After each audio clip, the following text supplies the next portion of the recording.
Suit up. Fala galera, hoje vamos falar de um filme que dividiu os heróis e também os fãs. What do? We fight. Capitão América Guerra Civil. Ação, drama e aquela treta épica entre o Capitão e o Homem de Ferro que todo mundo ama discutir. E o melhor de tudo, a gente vai usar esse filme incrível como tema para aprender inglês de um jeito divertido. Então, bora entrar nessa batalha e turbinar o inglês juntos?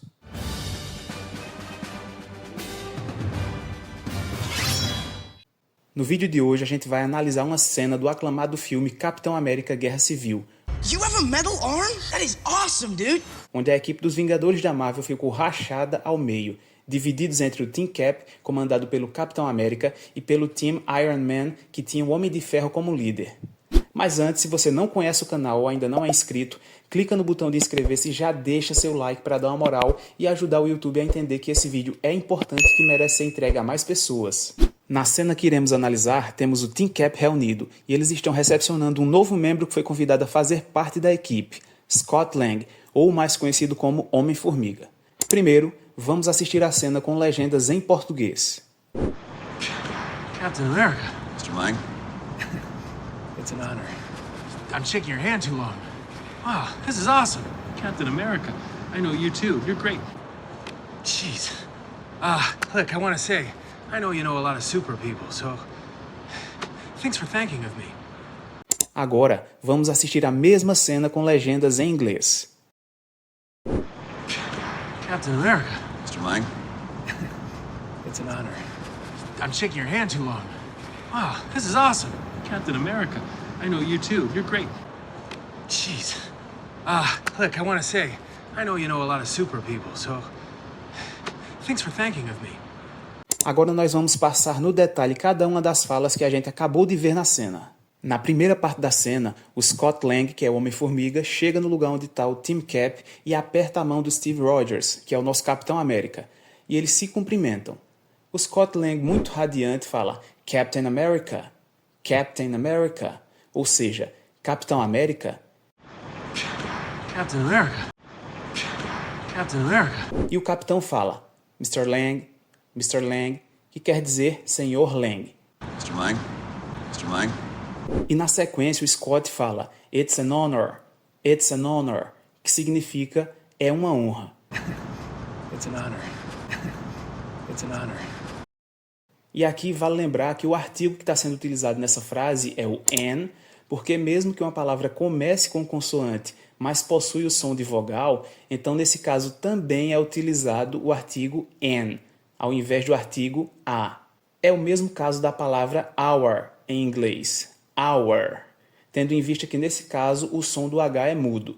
E ainda falando sobre o assunto de artigos, nesse contexto Scott Lang também poderia ter falado o seguinte, It's a pleasure, que quer dizer é um prazer.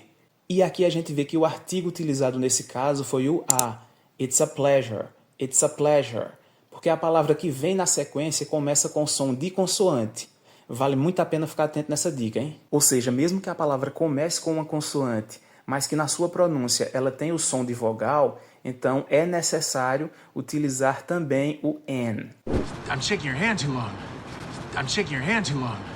Nessa cena, o Scott fica por um bom tempo apertando a mão do Capitão América e ele solta a seguinte frase: I'm shaking your hand too long. I'm shaking your hand too long.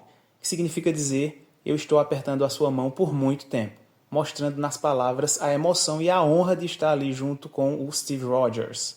A expressão handshake significa aperto de mão em português. Pode ser usada em diversas situações, como para cumprimentar alguém, para celebrar um acordo ou para expressar um relacionamento.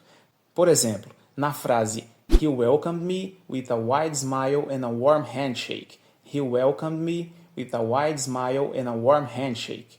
Que quer dizer, ele me recebeu com um sorriso largo e um aperto de mão caloroso. Aqui o He welcomed me é equivalente a ele me recebeu, ou ele me deu as boas-vindas, ou ele me recepcionou. Wide smile aqui equivale a sorriso largo. E warm handshake se refere a um aperto de mão caloroso.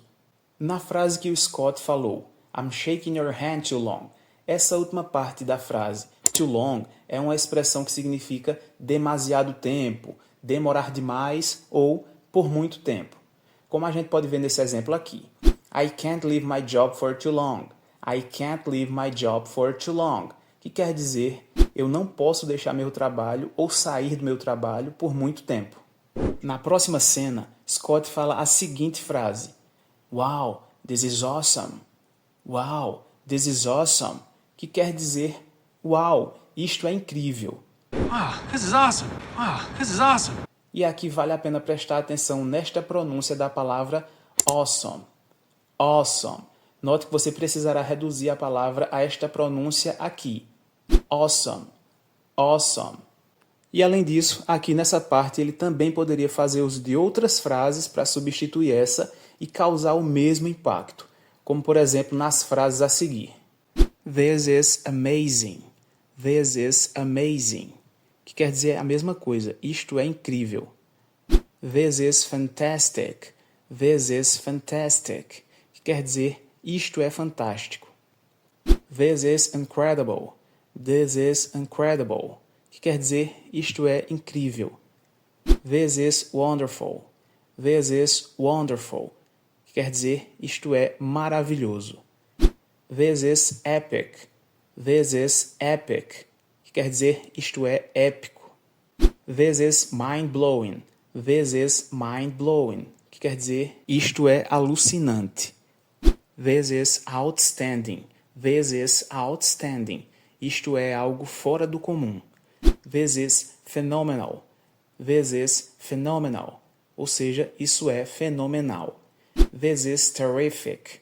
This is terrific. E atenção aqui que terrific é um falso cognato, né? Muita gente pode pensar que o terrific aqui quer dizer terrível, mas não, é totalmente o contrário. Quer dizer isto é incrível. This is unbelievable. This is unbelievable. Isto é inacreditável. Nesse trecho, o Scott fala novamente, Captain America. E nesse momento ele olha para a personagem Wanda Maximoff e fala, I know you too, you're great. I know you too, you're great. Que nada mais é do que, eu conheço você também, você é ótima. Captain America, I know you too, you're great. Captain America, I know you too, you're great. Aqui o verbo know com o sentido de conhecer. Se eu digo I know you, quer dizer eu conheço você. Se eu digo you know me, quer dizer você me conhece. Se eu digo she knows him, significa ela o conhece. Se eu digo he knows us, é o mesmo que dizer ele nos conhece. Então perceba que para formar estas frases eu precisei saber de 3 coisas. A primeira é que o verbo to know é a mesma coisa do verbo saber ou conhecer em português. A segunda é que eu preciso saber como conjugá-lo de acordo com cada pronome. Note que para o he e o she nestes exemplos, o verbo foi modificado, sendo colocado um S no final. E a terceira é que eu também precisei utilizar pronomes oblíquos, ou os object pronouns, como são conhecidos no inglês, que nesse caso aqui são as palavras me, you, him e us. Ainda sobre a frase do Scott, percebemos que ele insere a palavra to, e esta palavra neste contexto pode ser traduzida como também. Porém, vale ressaltar que essa palavra tem outro significado a depender de sua colocação nas frases. Pega essa dica. Sempre que to vier no final de alguma frase, terá o significado de também. Porém, quando to vier junto de algum adjetivo, qualidade ou defeito, vai ter o significado de demais, justamente para enfatizar algo. Para facilitar a compreensão desse tema, eu vou colocar aqui para vocês alguns exemplos. Primeiro, o uso de to com o sentido de também. No primeiro exemplo, a gente tem I love pizza and I love ice cream too. I love pizza and I love ice cream too. Que quer dizer, eu amo pizza e amo sorvete também. Segundo exemplo, she wants to join the team too. She wants to join the team too. Ou seja, ela quer entrar para o time também. E agora, 2 exemplos de to com o sentido de demais. Primeiro exemplo. This coffee is too hot to drink. This coffee is too hot to drink. Ou seja, este café está quente demais para beber. Segundo exemplo. He was driving too fast on the highway. He was driving too fast on the highway. Ele estava dirigindo rápido demais na estrada. Jeez.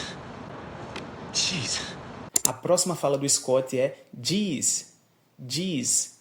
É uma expressão de espanto, é como se fosse o nosso Jesus, ou nossa, ou alguma outra expressão que demonstre esse sentimento. Look, I want to say, I know you know a lot of super people, so...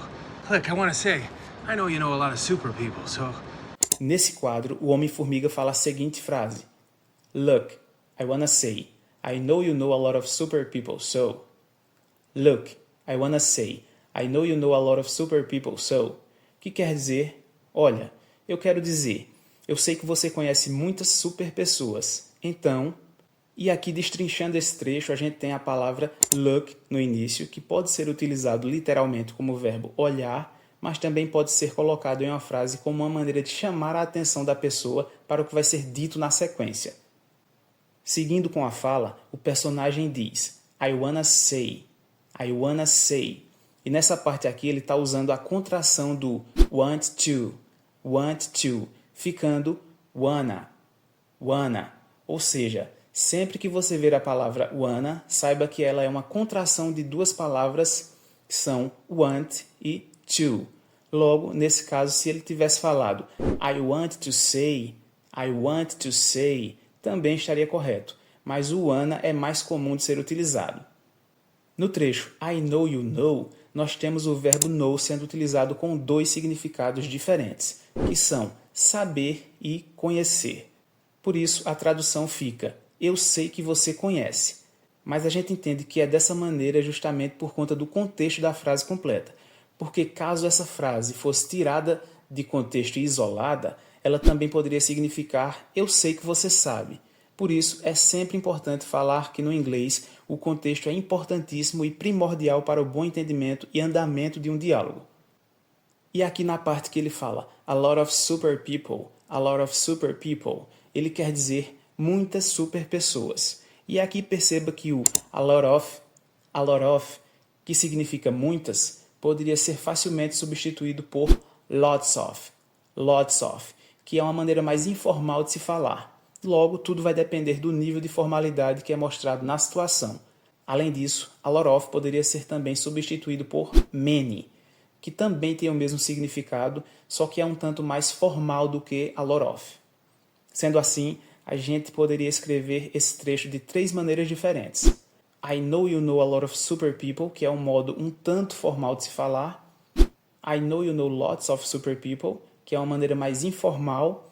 E também I know you know many super people, que é um jeito mais formal e objetivo de se falar. E por fim, ele fala a palavra so, que quer dizer então, e serve aqui como uma espécie de conector para ligar essa primeira parte da frase à segunda parte da frase, que é Thanks for thinking of me. Thanks for thinking of me, que significa obrigado por pensar em mim. Thanks for thinking of me. Thanks for thinking of me. E aqui nesse trecho da frase tem coisas bem importantes que precisam ser esclarecidas.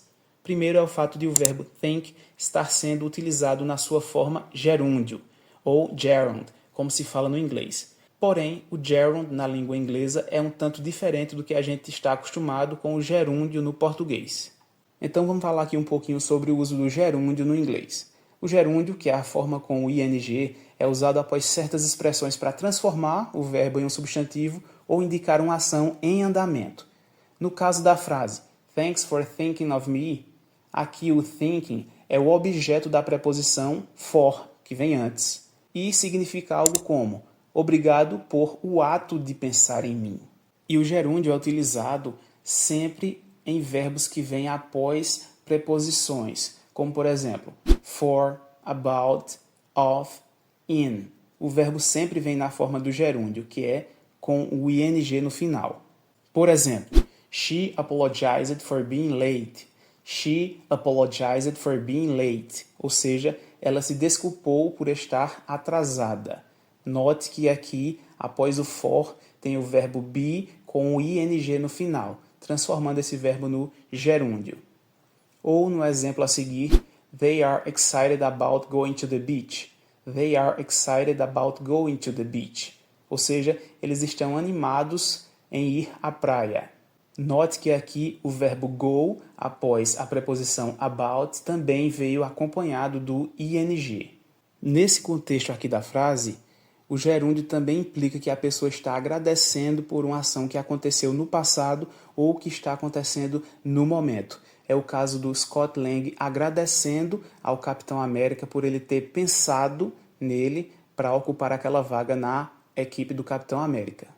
Em resumo, o verbo thinking está no gerúndio porque segue a preposição for, indica o ato de pensar. A frase poderia ser interpretada como: obrigado por ter pensado em mim. E qual seria outra maneira de se falar essa frase sem utilizar o gerúndio? Se você quiser reformular thanks for thinking of me sem usar o gerúndio, poderia reestruturar a frase para evitar a preposição for ou usar outra construção. Aqui estão algumas opções. Thank you because you thought of me. Thank you because you thought of me. Ou seja, obrigado porque você pensou em mim. I appreciate that you thought of me. I appreciate that you thought of me. Ou seja, eu agradeço que você pensou em mim. Thanks to you for having me in mind. Thanks to you for having me in mind. Ou seja, obrigado a você por me ter na mente. I am grateful that you thought about me. I am grateful that you thought about me. Ou seja, eu sou grato que você pensou em mim. Esses exemplos mantêm o mesmo significado, mas reformulam a frase sem depender do gerúndio thinking. E uma outra dúvida, e por que se fala think of ao invés de think in? Se a gente for traduzir de forma literal, think of seria pensar de, e think in seria pensar em, correto? Não, está incorreto esse pensamento. Na verdade, o uso de think of em vez de think in se deve à diferença de significado e ao modo como essas preposições funcionam no inglês. Vamos dar uma explorada mais a fundo nesse assunto. Use-se o think of para indicar que você está pensando em algo ou alguém de forma breve, com a ideia de lembrança. É mais associado à ação de trazer algo à mente. Por exemplo, thanks for thinking of me, obrigado por pensar em mim. Aqui o think of sugere o ato de lembrar ou considerar algo ou alguém. Já o think in é usado para expressar o idioma, o estilo ou lógica em que alguém está pensando. Não funciona para pensar em alguém ou lembrar de algo. Por exemplo, I think in English most of the time. I think in English most of the time, que quer dizer eu penso em inglês na maior parte do tempo. Ou you should try to think in a positive way. You should try to think in a positive way. Ou seja, você deveria tentar pensar de forma positiva. Então, por que não think in me? Em inglês, in não é utilizado para indicar a ação de lembrar ou considerar alguém. Of é a preposição natural para esse tipo de construção. Em resumo, use think of para expressar que você está considerando ou lembrando de algo ou alguém e use think in para indicar o idioma, lógica ou estilo de pensamento. A escolha da preposição depende do contexto e do que você quer expressar naquele momento. Por isso, é sempre muito importante você entender o contexto ao qual se refere a sua fala e conhecer também regras como essa que a gente acabou de ver aqui. E por falar em pensar em algo ou alguém, não esqueça de se inscrever no canal se você não for inscrito, já deixa seu like aqui e comenta nesse vídeo se lá na época você ficou hypado com o tema do Capitão América Guerra Civil, se você era Team Capitão América ou Team Homem de Ferro. Não saia do vídeo sem deixar seu like e se inscrever no canal. Eu vou ficando por aqui e até um próximo vídeo.